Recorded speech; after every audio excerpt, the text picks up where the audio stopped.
अयोध्या के मिल्कीपुर विधानसभा क्षेत्र के 5 नंबर चौराहे पर मंगलवार को समाजवादी पार्टी ने छुट्टा मवेशियों और किसानों की समस्याओं को लेकर जोरदार प्रदर्शन किया।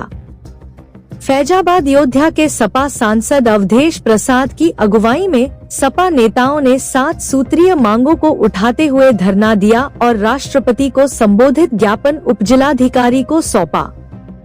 धरने को संबोधित करते हुए सांसद अवधेश प्रसाद ने कहा, किसानों की स्थिति दिन प्रतिदिन बदतर होती जा रही है। चाहे ठंड हो या गर्मी, किसान रात रात भर खेतों में मवेशियों से अपनी फसलों की रक्षा करते हैं। महिलाएं अपने बच्चों के साथ खेतों में रातें गुजारने को मजबूर हैं। सरकार को चाहिए कि जितने भी किसानों की मृत्यु आवारा पशुओं के हमले से हुई है, उनके परिजनों को 10 लाख रुपए का मुआवजा दिया जाए।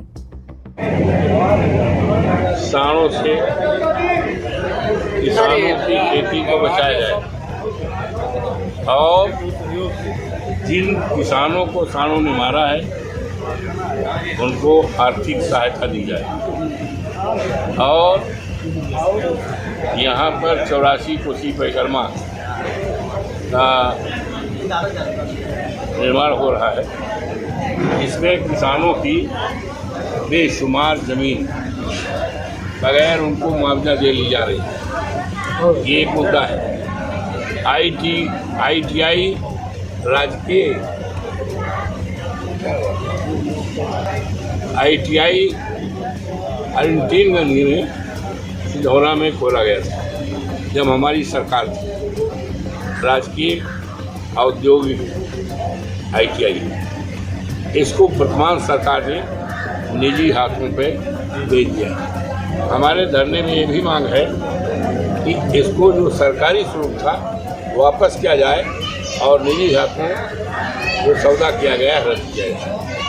हमारे धरने में एक मुद्दा ये भी है कि मिथिला में 100 शैय्या का अस्पताल समाजवादी सरकार में बना है। जब सरकार चली गई अस्पताल बंद रहा। हम जब चुनाव जीते सरकार पर दबाव डाला तो अस्पताल चला, लेकिन मिथिला का वो 100 शैय्या का अस्पताल आज भी न तो उसमें सभी डॉक्टर हैं न दवाएं हैं और यहाँ तक कि 1-2 करोड़ की मशीन अल्ट्रासाउंड उसको टेक्नीशियन नहीं है और 2 साल से खरीदी पड़ी हुई है, उसका इस्तेमाल नहीं हो रहा है। ये सरकार की लापरवाही। इसी तरह खलिया में जौगांव इलाके में एक अस्पताल खोला गया था, समाजवादी पार्टी की सरकार में खोला था और सरकार चली गई तो बंद रहा। उसमें सांड बैठते थे।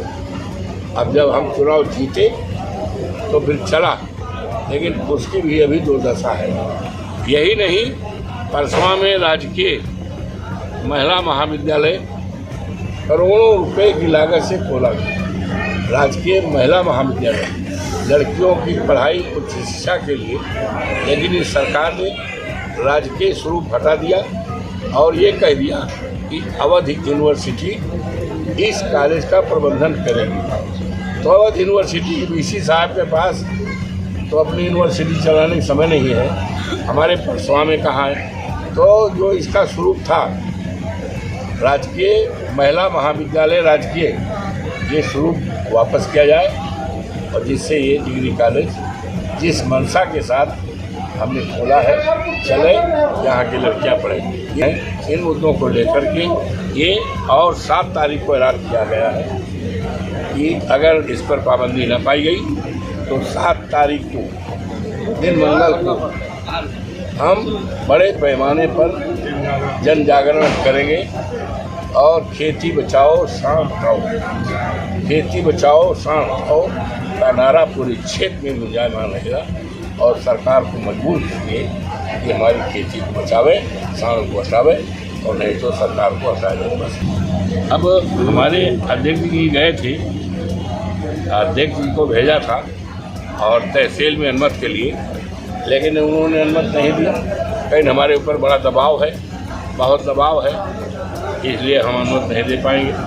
तो हमने कहा कोई बात नहीं है, आप अनुमति नहीं देते हैं तो जो हमारी विचारधारा है हमारा ये आयोजन है उसको आप रोक नहीं पाओगे, उसको दबा नहीं पाओगे। आज हुआ शानदार तरीके से, वहाँ काफी हजारों लोग आए थे, देखा होगा आपने। धरना स्थल पर भी परमिशन नहीं दिया गया जो आपके आवास के बगल बना है। छोड़ो, उस पर हमने प्रयास नहीं किया।